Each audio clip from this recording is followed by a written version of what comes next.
एक बार एक आदमी भगवान बुद्ध के पास आता है और कहता है कि महात्मा जी, मेरे जीवन में सब सुख और सुविधाएं हैं, सब कुछ है, लेकिन मैं फिर भी दूसरों से ईर्ष्या क्यों करता हूँ? आखिर मेरे मन में यह ईर्ष्या का भाव क्यों पैदा होता है?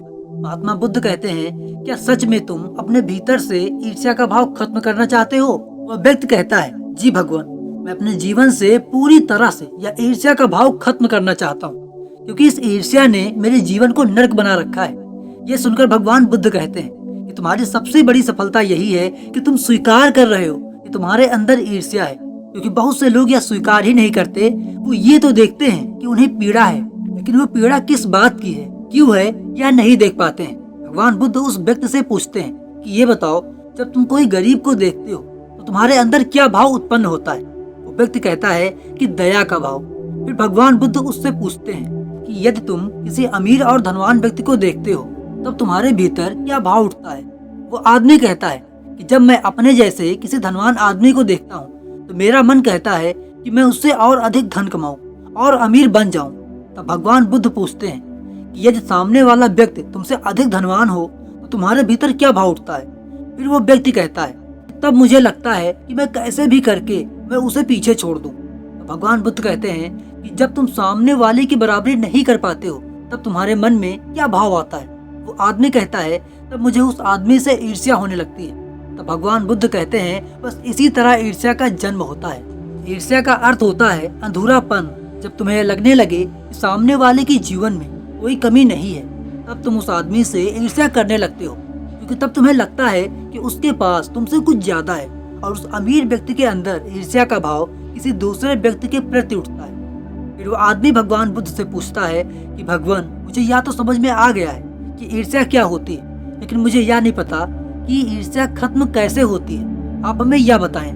भगवान बुद्ध कहते हैं कि ईर्ष्या का जन्म तुलना करने से होता है। जब तुम किसी दूसरे से खुद का तुलना करने लगते हो और स्वयं से ज्यादा उसके पास देखते हो, तब तुम्हें अपने भीतर ईर्ष्या नजर आती है। और इस ईर्ष्या को खत्म करने का एक ही तरीका है कि तुम सत्य को जान लो।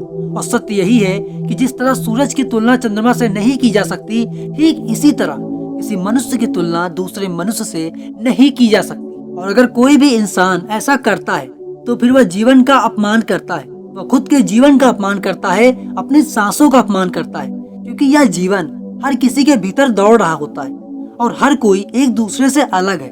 और अलग होना कोई कमी नहीं है, बल्कि प्रकृति की खूबसूरती है।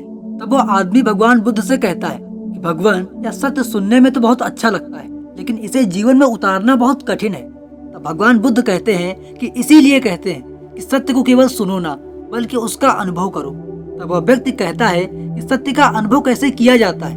इस बात पर भगवान बुद्ध कहते हैं कि जिस तरह तुम्हें अनुभव है कि आग का स्वभाव जलाना होता है, पानी का स्वभाव प्यास बुझाना होता है, ठीक उसी तरह आपको इस मन का स्वभाव भी पता होना चाहिए। तुम्हें पता होना चाहिए कि यह मन कब किस तरह से चाल चलता है, क्योंकि यह मन ही है जो तुम्हें किसी और से तुलना करने के लिए मजबूर करता है, किसी से ईर्ष्या करने पर मजबूर करता है। वो आदमी उस महात्मा से पूछता है कि यह मन का स्वभाव कैसे पता चलेगा? तो भगवान बुद्ध कहते हैं कि ध्यान के द्वारा। ध्यान ही एक ऐसा रास्ता है जिस पर चलकर आप अपने मन के भाव को समझ सकते हैं। तब वह व्यक्ति कहता है, लेकिन ध्यान करना तो बहुत कठिन काम है। भगवान बुद्ध कहते हैं कि ध्यान करना तो कठिन है, लेकिन उसे होने देना बहुत आसान है। फिर वो आदमी कहता है कि ध्यान होने देने का क्या अर्थ है? भगवान बुद्ध कहते हैं कि जब तुम ध्यान करने का प्रयास नहीं करते हो तब ध्यान खुद ब खुद होता है, जिस तरह सांसें खुद ब खुद चलती हैं। भगवान बुद्ध कहते हैं कि तुम बस एक जगह एकदम शांति से बैठ जाओ, बस शांति से बैठ जाओ, अंदर से और बाहर से शांत रहो। बस ध्यान के लिए इतना ही प्रयास चाहिए, बाकी सब अपने आप हो जाएगा।